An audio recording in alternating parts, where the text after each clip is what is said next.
Good afternoon. I come before you embarrassed and humbled by the events of this past week. I engaged in inappropriate behavior in the past. When confronted about that behavior, I denied it, thereby compounding the problem by not being candid. Each of you deserves better from me, and it is my intention in what remains of my term to do better each hour of each day. I apologize for my behavior and not being forthright.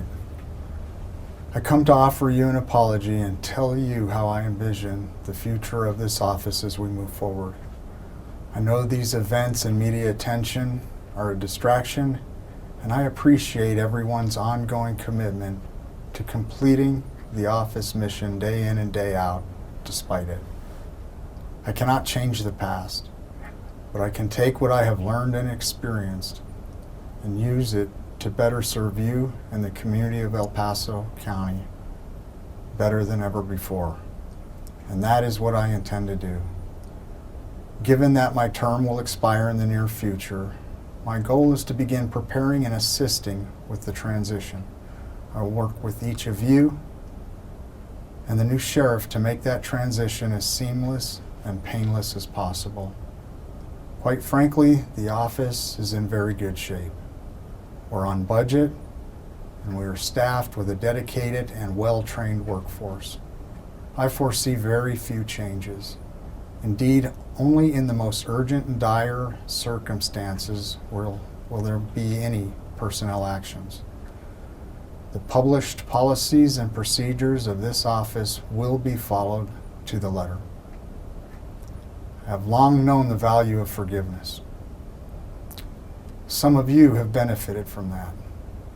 During this last week, people in the office and in the community have voiced their support to me and their willingness to forgive.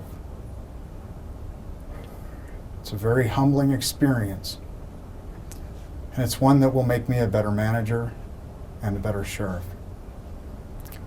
I will strive to earn your trust and your forgiveness, and I know I have a long way to go.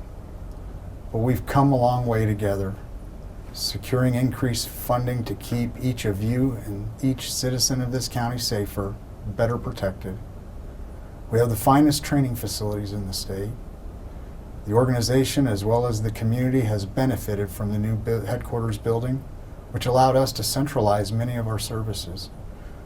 Our Triple Crown accreditation with the flagship banner status and the continued compliance with these high standards distinguishes us as a leader in the law enforcement industry. Together, we can build on these accomplishments and present the new sheriff with an office that is committed to be prepared to respond to any demands in law enforcement, detentions, civil process, emergency management, search and rescue. An office of which all of you and the citizens of El Paso County can be very proud once again.